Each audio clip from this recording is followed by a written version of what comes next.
You're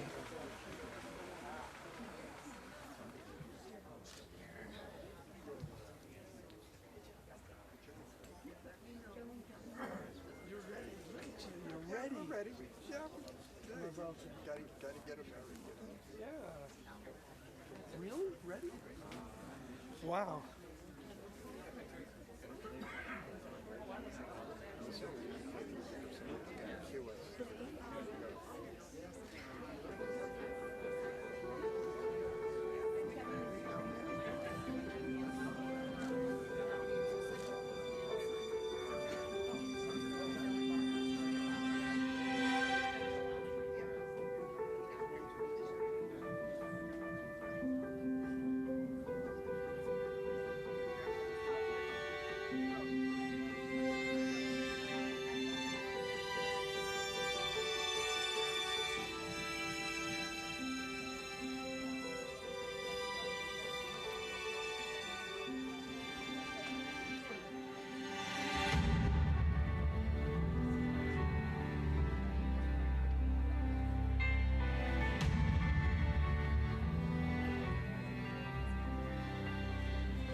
already crying. Baruchim habayim beveit Adonai. Baruchim habayim b'shem Adonai. May those who enter be blessed in the name of Adonai. Mi adir al hakol, mi adir, mi gadol al hakol,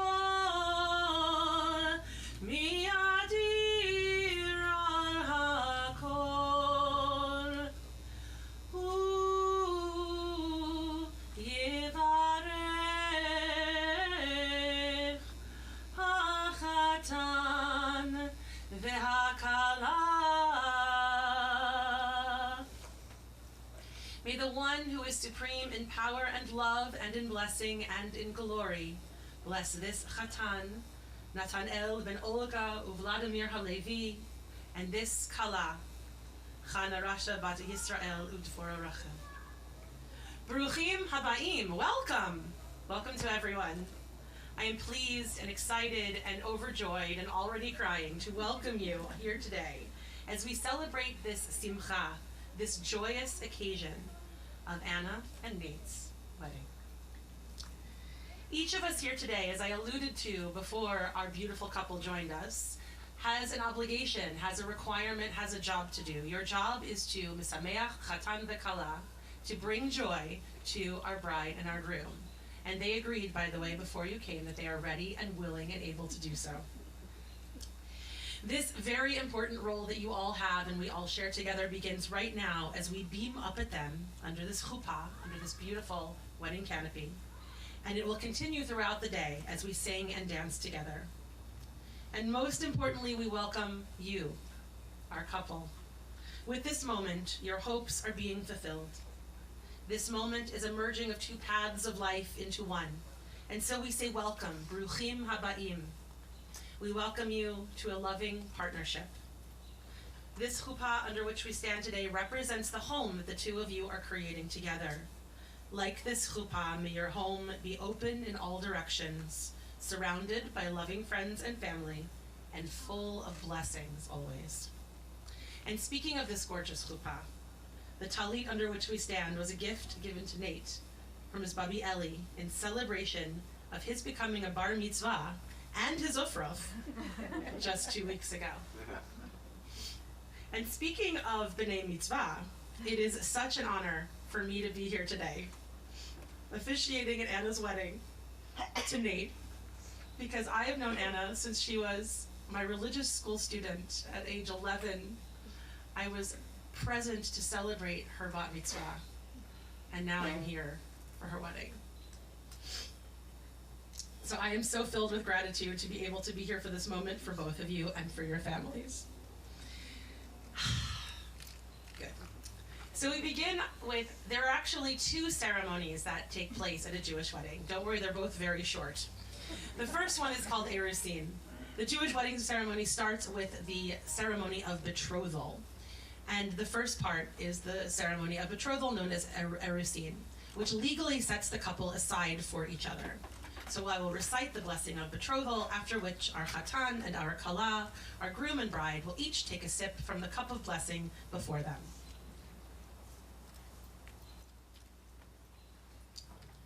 Baruch atah Adonai Eloheinu melech haolam borei peri hagaf, and you say amen. There you go.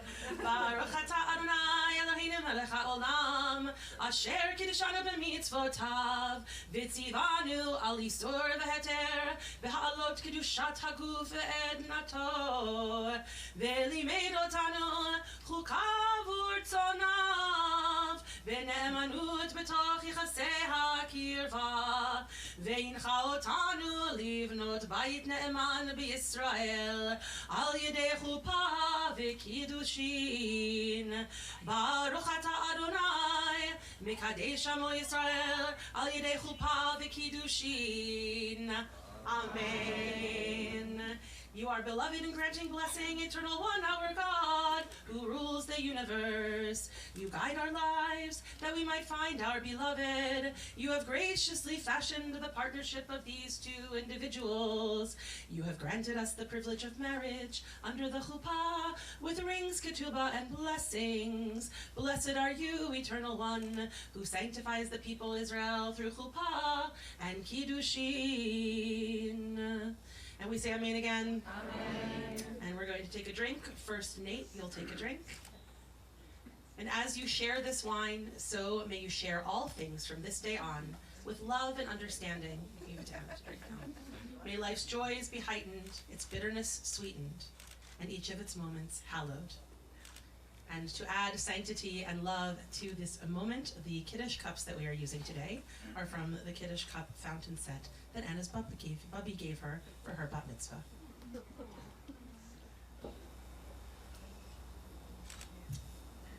So we now move to our exchange of rings. And our best man has our rings. Okay.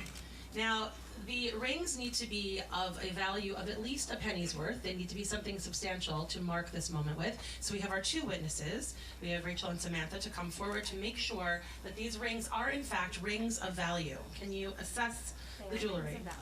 Okay, good. Okay, they are worth more than a penny in your opinion? Okay, good. Then we are good to go. So, Nate, let's take each the ring that you're going to give to your partner.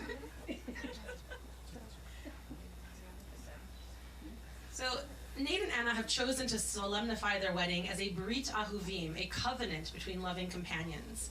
Neither one, as is the traditional wedding model, neither one is acquiring the other, but rather they are pooling and combining their resources, both material and spiritual, into one loving partnership.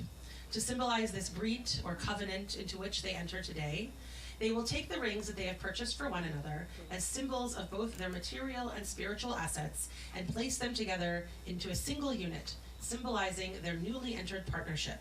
Just like the rings, the two of you are separate entities and will so remain. But now, just like the rings that will go into this little purse that symbolizes your combined pooled partnership, you will come together and be linked. Both your physical and spiritual worlds are now joined as one. So let's take the rings out of the little boxes. You take the boxes back. We'll put them in here. Now you're going to close this up. Okay. Now you're going to take this, each of you take one hand and hold them together. At this time, both of you take hold of the purse and lift it as a sign that you both agree to this partnership. Now, you'll take the rings back, and Nate, you will take your ring and place it on Anna's right index finger.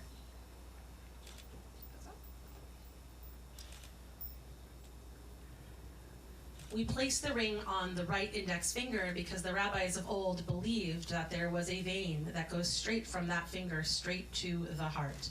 So, of course, after the ceremony, you can move it, put it on the right ring finger for now. You're gonna put it on the right index, this one, that's this one. This one's the index, here we go, okay. The pointer finger. No, you don't have to go all the way on, you're just putting it on for now, and then we'll move it. Because as I said, that the rabbis believed that that was a direct conduit to the heart. For this moment, that's where you want to be. Okay, I'll hold the other one for you for now. Yeah, I got it for you, okay. Now that you have put this ring on Anna's finger, please repeat after me. Hare. At. Mikudeshet. Li. Bitabaat. Zo. Kedat. Moshe. V'Yisrael. By this ring. You are consecrated to me. As my wife. In accordance. With the laws. Of Moses. And the people Israel. Okay, and Anna, now you can move that thing to the proper finger that you want to wear it on. There you go. Now you take this and you'll put this on Nate's finger.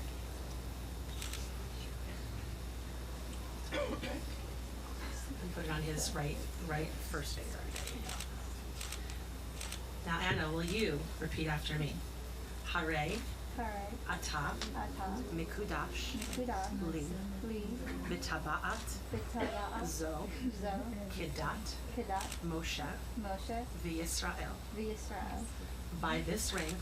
by this ring, you are consecrated to me you are consecrated to me as my husband as my husband in accordance with the laws in accordance with the laws of Moses of Moses and the people of Israel. and the people of Israel. And now you may also put your ring on the appropriate finger.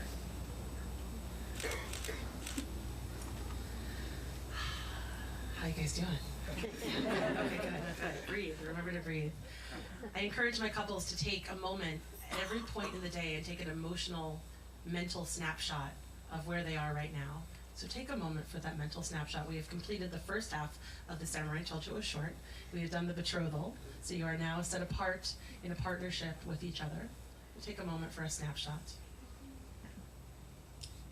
To separate the two ceremonies, we'll take a moment to look at the ketubah, our beautiful marriage contract. So I'm going to ask Chris to scooch over for a second. And the marriage contract was entered into and witnessed this morning earlier. To symbolically separate these two ceremonies, we will take a moment to look at the ketubah. So, as you can see, I'll take the microphone. Okay.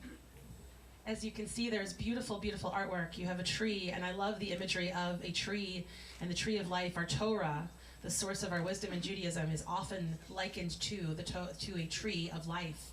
And much like a tree, we are like trees, that we remain and hope to be grounded with our roots firmly below us in the ground and earthy and rooted and connected to the past and to the world around us. But also like the tree, we want to be growing upwards and aspiring to something higher above us. And at the same time, anytime the wind blows and things cause us to sway, we hope to never lose our footing and sway like the trees and be flexible as well. So this is a beautiful, beautiful metaphor for the partnership you are entering into. There is an English side and an Aramaic side. We use Aramaic because it used to be the vernacular that the Jewish people spoke. Hebrew was reserved at a certain point in our history for holy moments, and the vernacular, things like a wedding contract, things that were done for business, was often done in Aramaic so that people would understand it. Of course, not all of us understand Aramaic, but I will read a little bit of it to you. So it says ahava, in love, which is both in Hebrew and in Aramaic, the word for love. Bechad bishnat b'chamisha asar yom l'chodesh Sivan, shnat 5,783 לבריאת עולם, למנין שאנו מונין כאן באורנג', קונטיקט, בארצות הברית, החתן נתנאל בן ולדימיר הלוי ואולגה למשפחת לויטן, אמר לה להדה בתולתה חנה רשע בת ישראל ודבורה רחל משפחת ברזלר, have lo le'atete kedat Moshe v'Yisrael. So, most of you have a little bit of Aramaic. You understood Orange, Connecticut, and Levitan and Brosler. So you're good. You're on the right path to understanding. This ketubah witnesses before God and all those present that on the first day of this week, the 15th day of the month of Sivan, in the year 5783, which corresponds to the 4th day of the month of June, in the year 2023, the Holy Covenant of Marriage was entered in Orange, Connecticut, United States of America, between the groom, Nathaniel Levitan, son of Vladimir and Olga Levitan, and the bride, Anna Rose Brosler, daughter of Royce, Kevin, and Dara Rachel Brosler. And they said to each other, I take you to be mine according to the laws of Moses and Israel. We pledge to be equal partners, loving friends, and supportive companions throughout our lives. And it goes on, and this will be out for you to take a look at to see what the beautiful words that they have chosen for their wedding contract are. So we now move to the second ceremony. This one is referred to as Nisuin. This is the wedding ceremony. The blessings we are about to recite express our gratitude to God for the miracle of life in general and the sanctity of married life in particular. The Sheva Brachot, the 7 blessings, are a liturgical celebration of the joy of joining Re'im Ahuvim, loving companions and soulmates. May the Sheva Brachot confer blessings of Ahava, Achava, Shalom, and Re'ut, love, harmony, fellowship, and friendship on this day and on every day of the week of your life together, and that together you will find shleimut, wholeness. One very beautiful custom that Anna and Nate have chosen is to wrap each other together under a talit, a prayer shawl. So for these blessings, for these 7 blessings, we will put the 2 of you under this talit. That was your paternal grandfather's talit. And I know your brother also was wrapped in this talit at his wedding. So let me find the, there we go. Okay, let's put you. I'm gonna take this, face me, and put this over your shoulder, and then over your shoulder on the other side, okay? Or even mom can help us out here, there you go. And dad can, okay, there we go, okay. Okay, come closer so they are nice together. There you go. And now, the 7 blessings. As you are wrapped in the talit serves as a physical, tangible reminder of the blessings that we, all around us, and the Holy One, bestow upon you on this moment. Some might even call it a hug from God.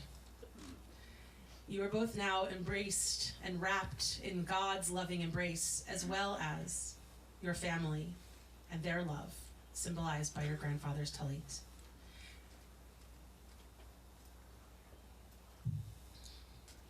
Now, the blessings. These blessings express our hope that your life together will be one rooted in those beautiful values of love, harmony, fellowship, friendship, and wholeness. Baruch atah Adonai, Eloheinu melech haolam, borei peri hagafen. Blessed are you, God, source of life, who creates the fruit of the vine.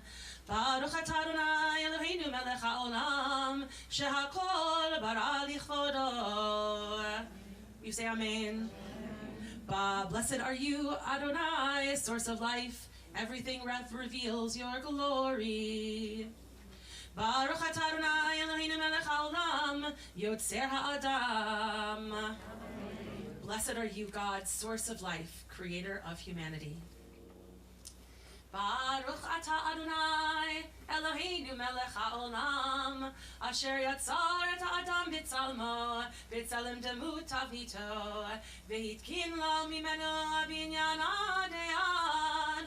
Baruch atah Adonai yotzer ha'adam.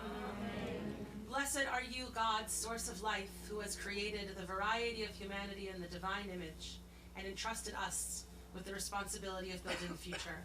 Blessed are you, God, creator of humanity. Sos tasis v'tagel Tzion be'akarat sinat chinam betocha mitocha b'simcha. Baruch atah Adonai mesameach Tzion v'ahavat shalom. May Zion rejoice in the uprooting of senseless hatred from its midst. Blessed are you, Adonai, our God, who causes Zion to rejoice through love and peace. Sameach tesamach re'im ha'uvim, ki samechacha yitzircha, b'gan eden mikedem. Baruch atah Adonai, misameach chatan v'kala. May these loving companions rejoice as you have caused your creation to rejoice in Eden from the beginning. Blessed are you, God, who brings joy to loving companions. Baruch atah Adonai Eloheinu melech haolam, asher bara sason v'simcha chatan v'kala. Asher bara sason v'simcha chatan v'kala. Ki larina ditza v'chedva, ahava v'yachava v'shalom v're'ud. Ki larina ditza v'chedva, ahava v'yachava v'shalom v're'ud. Me'er Adonai Eloheinu yishama b'yadei Yehuda u'chutzot Yerushalayim. Kol sason v'kol simcha, kol chatan v'kol kala. Kol sason v'kol simcha, kol chatan v'kol kala. Kol mitzalot chatanim mechupatam, unarim mishte neginatam. Baruch atah Adonai, mesameach chatan im hakala. Blessed are you, God, source of life, who creates joy and happiness, loving companions. gladness, singing, joy and delight, love and intimacy, peace and friendship. May we soon hear throughout Jerusalem voices of joy and happiness, sounds of gaiety and love in all its variety, the jubilant voices of lovers from within their chambers, the jubilant sound of loving partners feasting and singing. Blessed are you, Holy One, who rejoices with loving partners. And now you take a drink. Anna goes first this time. Sorry, waiting your mom. There you go. There we go.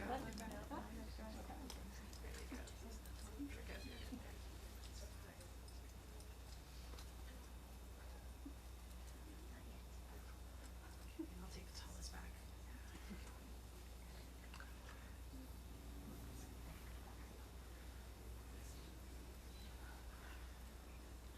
So take a nice deep breath again. Shleimut. It's a word I used earlier. Shleimut means wholeness, but it also contains the word shalem, shalom, or peace. Our tradition teaches that we are not truly whole and complete and then at peace until we have found our soulmate. In the second chapter of Genesis in the Torah, God says, Lo tov heyot ha'adam levado. It is not good for a person to be alone.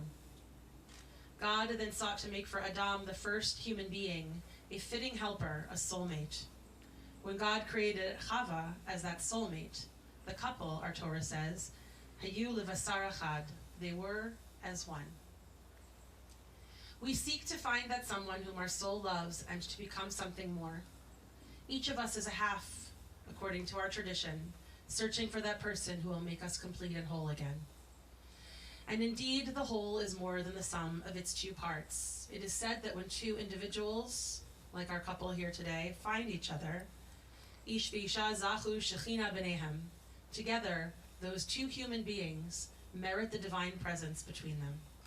They become partners, partners with each other and partners with God. So as you stand here under the chuppah, you are a couple, but there is a third party in this space. I don't know if you can feel it, but the Holy Presence is dwelling between the two of you right now. When thinking of Anna and Nate, one phrase comes to mind to describe their relationship. Partners in life. As they told me at our first meeting together, they are the same person in different fonts. Nate and Anna, you have embodied this idea of shleimut, of wholeness and coming together in completeness. When the two of you are together, as in this moment, the divine presence is felt between you in the way you look at each other, the way you are at ease and comfortable in each other's presence, but also in the way that you giggle when you are in each other's presence, and the light that emanates from you both. As you know, I've known Anna and her family for a long time, 17 years at least, and I've watched her grow up. I've watched her grow from a Broadway and Harry Potter obsessed preteen to a Broadway and Harry Potter obsessed adult. And now I've had the privilege to get to know you, Nate, and to watch the two of you grow together as you literally build your future together. Getting to know the two of you as a couple, it is obvious that you are a matched pair, both complementing each other perfectly, and are truly the same person in two different quirky fonts that look great when used together. Your kindness, your sense of humor, your love of all things nerdy and of puns, all make you a wonderful pair.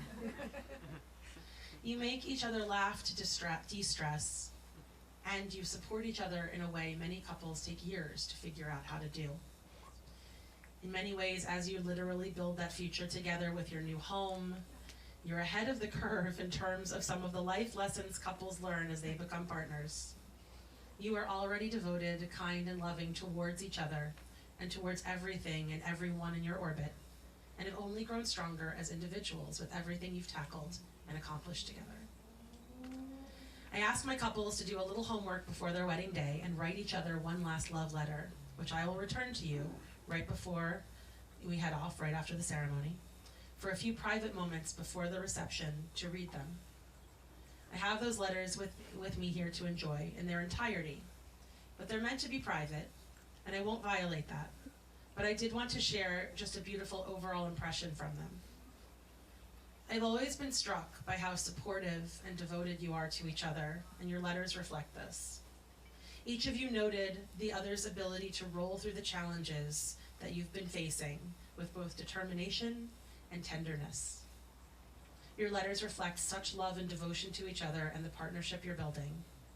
And finally, each of you noted how your partner pushes you to be the best version of yourself you can be. The Baal Shem Tov, a Hasidic master, once said that from every human being there rises a light that reaches straight to heaven. When two souls that are destined for each other find each other, their streams of light flow together, and a single, brighter light goes forth from their united being. And one thing about light is that it's unlike most things, that when we share them, like say chocolate, our portion is diminished, right? If I had a chocolate bar and gave you some, I'd have less. Right? It's true. That's why I don't share my chocolate. But light, when you share it, is not diminished. It grows. It grows brighter and stronger. So too it is with our souls, our spirits, and our love. And as the Baal Shem Tov says, when two loving partners like the two of you share your light, it becomes that much brighter as it reaches up to the heavens. Nate and Anna, you truly glow with this light. May the light illuminated by your love be a source of strength and beauty in this world that will only add to Tikkun Olam, our ultimate goal of fixing this world and making it a better place. And now, it is my honor to offer you a blessing. Get a little closer to it. May each day of your life together be a joyous act of creation. May you both always regard each other as sacred beings made of flesh and blood, but reaching towards the heavens, like that tree in your ketubah. May the strength of your love spread to all you meet and give strength and courage to those in need. In all the world, in all times, may love and strength like yours today cause waves of delight and celebration, which we're about to do. May may your love shine with a radiance like no other. I will offer you the priestly blessing. Yevarechecha Adonai v'yishmerecha. May Adonai bless you and protect you. Yair Adonai panav elecha v'yechuneka. May the Holy One show you favor and be gracious to you. Is Adonai panav elecha v'yasem lecha shalom. May Adonai show you kindness and grant you peace. Yevarechecha Adonai v'yishmerecha.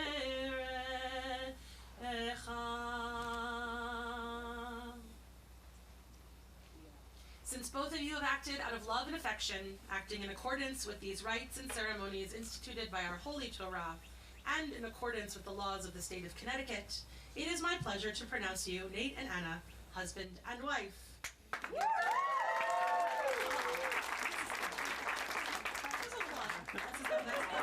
the hug.